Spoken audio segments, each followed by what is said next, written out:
13장 끝에 정탐 결과 보고하는 장면을 우리가 보았습니다. 정탐 결과 보고를 하는 13장 뒷부분에 보면은요, 하나님의 뜻은 선하고 아름답다라는 이야기가 나오지요. 가나안 땅이 되게 좋았다. 하지만 여러 장애물이 있다라는 것도 함께 보고가 됩니다. 장애물, 우리 앞을 가로막는 것처럼 보입니다. 여러 분석된 결과들은. 하지만 그것을 딛고 넘어서면은 또 장애물이 길을 가로막는 장애물이 아니라 더욱더 힘있게 나아갈 수 있는 디딤돌이 될 수 있다라는 것도 또 보게 됩니다. 그 두 가지 시각 가운데 어떠한 시각을 선택하겠는가? 하나님께서는 백성들에게 선택을 요구하셨는데, 한 선택은 하나님께서 그동안 함께 하셨던 것처럼 앞으로도 동행하실 것이라는 믿음의 선택이고, 또 다른 선택은 그 하나님은 전혀 기억나지 않은 채 우리 힘으로 이제 와서 그 땅을 정복하겠노라, 하나님의 함께 하심을, 동행하심을 고려하지 않은 선택이었습니다. 그런데 어제 우리가 읽은 14장 1절에서 10절까지의 말씀에서 백성들은 안타까운 선택을 합니다. 하나님께서 동행하시지 않을 것이라는 주어진 모든 상황과 처지의 일들을 하나님의 도우심은 전혀 기대하지 않은 채 우리의 계산과 우리의 능력으로 인간적인 그러한 가능성만 보고서 판단을 한 것이지요. 하나님이 복을 주실 것이고 하나님이 개입하셔서 어려울 것이라고 생각되고 도저히 감당하기 어려울 것이라 생각되는 그 모든 상황과 처지 속에서 하나님이 개입하심으로 길이 열리고 하나님이 개입하심으로 도움을 얻게 될 것은 전혀 생각하지 않은 채 우리 힘으로 우리가 현재 가능한 조건과 여건들만을 생각하면서 안 될 것이다. 그래서 그들은 하나님을 원망하며 울부짖었습니다. 어제 우리가 읽은 말씀 4절에 보니까요, 모세 말고 새로운 지휘관을 세우자, 이런 얘기가 나옵니다. 하나님의 뜻을 외치는 모세 말고 그냥 우리 사람들의 생각대로 들어주고 우리 사람들의 생각대로 그 자신들의 원대로 들어주는 지휘관을 세워서 돌아가자 이야기합니다. 그 모든 상황을 보면서 어제 우리가 읽은 말씀 6절에 보니까 여호수아와 갈렙이 너무나 다급한 마음에 옷을 찢으면서 이야기하죠. 이 앞서 나왔던 이야기를 다시 반복합니다. 13장에 나왔던 이야기를 반복합니다. 첫 번째는 그 땅은 아름다운 땅이다. 7절에 그렇게 이야기하죠. 8절에 우리의 능력, 우리의 가능성, 우리가 동원할 수 있는 모든 조건들, 그거 말고 8절에 하나님이 기뻐하시면, 하나님이 우리를 기뻐하시면 우리가 가진 지금 우리가 가지고 있는 상황과 우리가 가지고 있는 능력, 우리가 동원할 수 있는 모든 그런 것들에 전혀 상관없이 하나님께서 친히 인도하실 것이다. 하나님의 개입하심을 다시 한번 이야기합니다. 지금 우리가 가지고 있고 동원할 수 있는 모든 것들, 그거 말고 우리가 할 수 있는 거 말고 하나님이 기뻐하시면 하나님이 일하실 것이다. 그러니 9절에 한 가지를 이야기합니다. 하나님을 거역하지 말자. 우리가 좀 더 열심히 하자가 아니라 하나님을 거역하지 말자. 그런데 10절 말씀 보니까 그들이 하나님을 계속 거역해서 돌로 치려고 했답니다. 여호수아, 갈렙, 그리고 모세를 돌로 치려고 했답니다. 돌로 친 다음에, 죽인 다음에 무엇을 하려 했겠습니까? 그들의 뜻대로, 그들의 원대로, 이제껏 그들이 부르짖는 대로, 그들이 좋다고 생각하던 대로 그 뜻 그대로 이루어줄, 아니 그거 말하는 대로, 시키는 대로 그대로 순종할, 사람들의 뜻에 순종할 사람을 세우려 했겠지요. 그러면은 하나님의 계획이 성취되지 않지 않습니까? 그래서 이제 10절 후반부에 여호와의 영광이 회막에서 이스라엘 모든 자손에게 나타났다, 그렇게 기록하고 있습니다. 그래서 그들은 돌로 여호수아와 갈렙, 모세를 치려고 하는 행동을 멈출 수 있었습니다. 그리고 오늘 우리가 읽은 말씀에서 하나님과 이 모세와의 대화 장면이 나옵니다. 하나님은 듣지 않으려고 하는 이스라엘 백성과 자신을 거역하려고 하는 이스라엘 백성과 더 이상 말씀하시지 않습니다.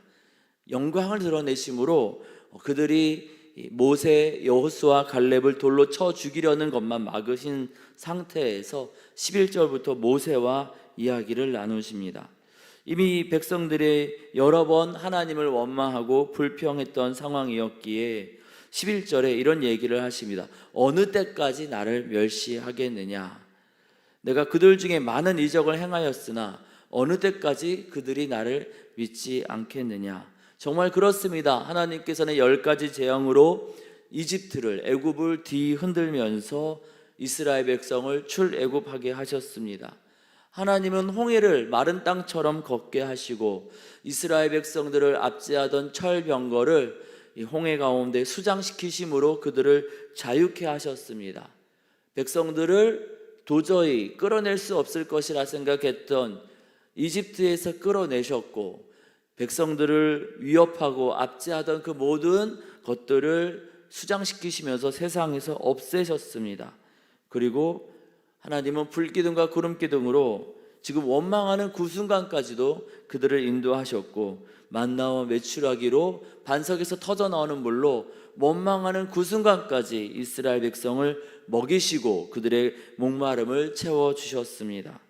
하나님이 주시는 만나와 메추라기와 반석에서 터져나오는 물을 먹고 하나님이 이끄시는 불기둥과 구름기둥을 보고 오늘까지 인도받았던 그 백성들은 그 모든 것들이 하나님의 인도하심과 돌보심이라고 생각하지 않았습니다.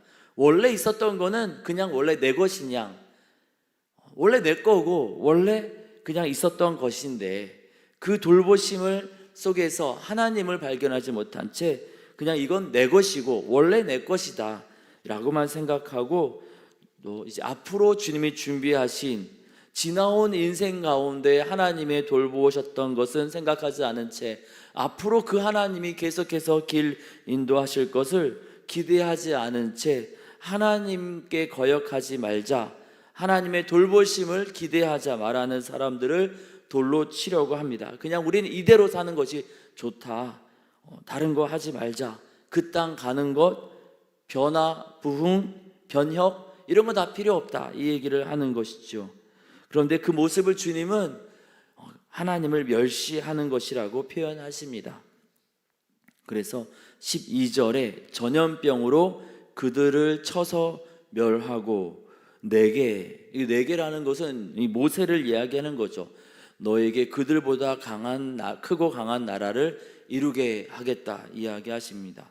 나이가 80이 넘은 모세에게 100세 때 낳은 아들, 아브라함이 100세 때 낳은 아들 이삭을 통하여서 큰 민족을 이루게 하셨던 것처럼 이제는 80이 넘은 모세와 그 자녀들을 통하여서 새로운 민족을 만들 터이니 이제껏 끌고 오셨던 그 백성들 버리시겠다 하시는 것이죠. 주님은 충분히 그럴 능력이 있는 분이시고 지금 그럴 계획이신데요, 이 이야기를 모세에게 들려주시면서 주님은 첫 번째로 기도하라 이야기하십니다. 그래서 모세가 13절부터 19절까지 기도하지요. 구구절절히 자세한 기도를 하나님은 친히 내가 이 기도 들었다, 내가 이 상황 속에서 이 기도 들었다 하고 지금 민수기에 기록하게 하셨습니다. 13절부터 19절까지의 내용을 보니까요, 하나님이 정녕 그리하시면 15절에 이 백성을 하나같이 죽이시면 주의 명성을 이미 들었던 그 나라들이 말하기를, 하나님이 10가지 재앙과 홍해를 땅처럼 마르게 하셔서 그 백성을 인도하신 것을 들었던 이방인들이 지금 하나님께서 그 백성을 죽이시면 하나님의 안타까운 마음을 알기보다는 이스라엘 백성처럼 하나님을 오해할 것이다. 어떻게 오해하냐고 하냐면요, 16절에 보니 인도할 능력이 없었으므로, 하나님의 인도할 능력이 없었으므로 그들을 죽였다 이렇게 오해할 것이니 하나님 다시 자비와 긍휼을 베풀어 달라 모세는 기도합니다. 17절에 자비와 긍휼을 베풀어 달라는 것을 이렇게 표현하고 있습니다. 큰 권능을 나타내옵소서. 자비와 긍휼을 베풀어 주시는 것이 바로 하나님의 권능이라 이야기하는 것이죠. 그리고 18절에 하나님께서 이전에 하셨던 말씀을 다시금 인용하면서 이렇게 이야기합니다. 여호와는 노하기를 더디하시고 인자가 많아 죄악과 허물을 사하시나 형벌받을 자를 결단코 사하지 아니하시고 아버지의 죄악을 자식에게 갚아 3, 4대까지 이르게 하시니라 하리라 하셨나이다. 하나님 그렇게 말씀하시지 않으셨습니까?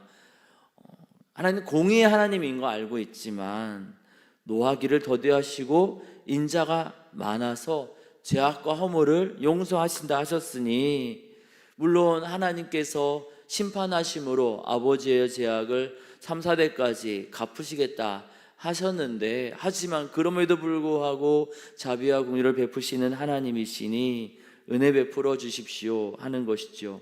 이 출애굽기 오늘 우리가 읽은 14장 18절의 말씀은 출애굽기 20장 6절과 출애굽기 34장 7절에서 하나님께서 하셨던 말씀을 인용하는 겁니다. 인용하는데 뒷부분 공의 부분은 그대로 가져오고 앞부분은 약간 각색을 해서 이 모세가 기도하고 있습니다. 노하기를 더디하시고의 원래 하나님께서 하셨던 말씀은 나를 사랑하고 내 계명을 지키는 자에게는 1000대까지 은혜를 베푸느니라. 인자를 1000대까지 베풀며 악과 가실과 죄를 용서하리라. 그러나 벌을 면제하지는 아니하고 아버지의 악행을 자손 3, 4대까지 보응하리라. 복, 자비, 인자는 1000대까지 주시고 벌은 3, 4대 갚으신답니다. 산술적으로 우리가 이걸 계산해 보면 복은 100%, 자비는 100%, 인자는 100%, 벌은 0.34% 하신다는 것이죠. 하나님은 복 주시려고 작정하신 분이라는 것이죠.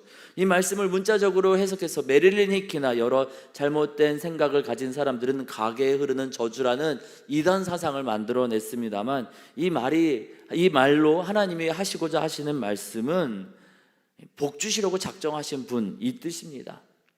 벌을 꼭 3, 4대까지 갚겠다라는 것이 아니라, 정말 그래서 그렇다면 예수를 믿어도 3, 4대까지 안 믿었던 불신의 죄에 대한 하나님의 벌이 우리에게 있겠지요. 하지만 예수님께서는 뭐라고 하십니까? 그리고 초대교회로부터 우리 가운데 전해려온 성경 말씀은 무엇이라 이야기합니까? 저주가 3, 4대까지 있다가 그 다음부터 예수님 믿음 복이 우리 가운데 임한다라고 얘기하지 않습니다. 출애굽 십자가에 달려있던 강도가 몇 대 이후에 천국에 갔다 이런 얘기가 나오지 않습니다. 예수님을 믿은 그날 오늘 너가 나와 함께 낙원에 있으리라 주님 말씀하셨고, 그리고 초대교회로부터 전했던 복음은요, 주 예수를 믿으면 너와 내 집이 오늘 구원을 받으리라는 겁니다. 3, 4대까지 기다리지 않는 것이죠. 주님이 말씀하시는 것은 하나님이 복 주시려고 작정하신 분이라는 뜻입니다. 그래서 19절에 모세는 복 주시려고 작정하신 분께서 왜 그러십니까 하면서 구하옵나니 주의 인자의 광대하심을 따라 이 백성을 사하시옵소서, 용서해 주십시오 구합니다.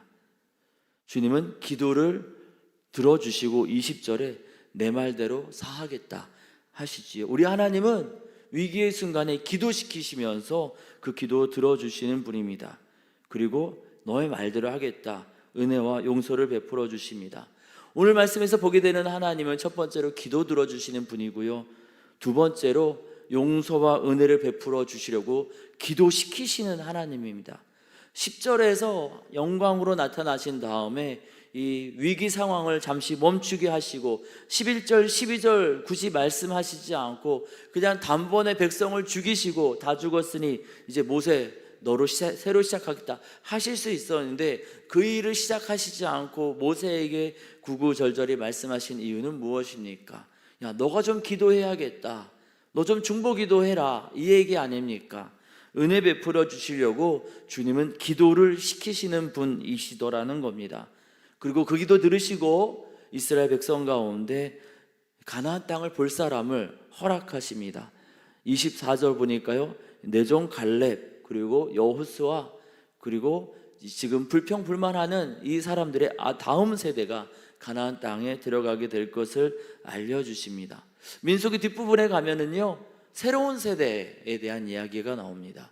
새로운 세대들은 부모님 세대와는 달랐습니다.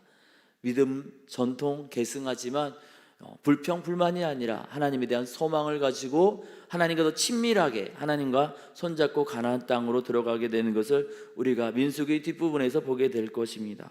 그리고 세 번째로 하나님은 그럼에도 불구하고 하나님은 불평, 불만에 대해서 깨닫게 하시고자 매를 드시는 분이라는 것이 22절과 23절에 나타납니다. 10번이나 나를 시험하고 목소리를 청정하지 아니한 그 사람들은 그 땅을 보지 못할 것이다. 그래서 우리가 다음에 보게 된 본문에 보면은요, 정탐한 날 하루를 1년으로 계산해서 40년 동안 광야에서 유리방랑하다가 이 부모님 세대가 아니라 아들 세대가 들어가게 될 것이다, 주님 말씀하시는 장면을 보게 됩니다. 주님은 오늘 말씀을 통하여서 하나님이 어떠한 분이신지 알려주십니다. 첫 번째로 하나님은 이 모세의 기도를 들으셨던 것처럼 우리의 기도를 들어주시는 분입니다. 어떠한 절대절명의 상황이라 할지라도 우리가 기도하기를 원합니다. 나라가 위기에 처한다 할지라도, 우리 교회 공동체가 위기에 처한다 할지라도, 당장 나의 인생에 질병으로 위기가 온다 할지라도, 우리 아들, 딸들의 삶의 걸음에 어려움이 온다 할지라도 두려워 당황하여 그냥 멍하게 있을 것이 아니라 모세처럼 그 모든 상황들 보게 하시고 아직 기도할 시간을 주시는 그 하나님 앞에 기도로 나아가기를 원합니다. 오늘 말씀에 보니 하나님은 두 번째로 용서와 은혜를 베푸시고자 기도하게 하시는 분입니다. 일부러 기다려 주시는 거죠. 기도 좀 해라. 내가 용서할 계획을 가지고 있으니 새 소망을 줄 터이니 기도하라는 것이죠. 이에 우리가 새벽에 기도하러 모인 줄 믿습니다. 우리가 기도함으로 하나님의 용서와 은혜를 누리는 우리 모두가 되기를 원합니다. 세 번째로 범죄한 것에 대해서 깨닫게 하시고자 매를 드시는 분입니다. 다윗이 밧세바를 범하고 우리아를 죽였을 때 용서하시지만 알게 하시고자 그 임신한 아들을 죽이시고 또 다윗으로 하여금 또 여러 환난을 당하게 하시면서 잘못을 알게 하시고 다시는 죄에 머물지 않고 죄에서 떠나게 하셨던 것처럼 부모님 세대가 죽고 아들 세대가 들어가므로 그 아들 세대들은 두렵고 떨리는 마음으로 하나님을 바라보고 의지할 수밖에 없었습니다. 그냥 그대로 내버려 두면 계속해서 악을 범하기에 깨닫게 하시고자 매를 드시는 하나님이심을 우리가 말씀에서 보게 됩니다. 복 주시려고 작정하신 하나님 앞에서 굳이 우리가 매 맞을 필요는 없지 않습니까? 하나님의 돌보심, 하나님의 은혜를 누리고 있는 우리가 더욱더 하나님께 시선을 두며 우리의 인생길에 하나님이 함께 하실 것을 기대함으로 우리가 하나님의 뜻을 찾아 다시 한번 믿음으로 도전하는 저와 여러분 우리 모두가 되기를 원합니다. 주께서 선한 걸음으로 우리를 이끄실 줄 믿습니다.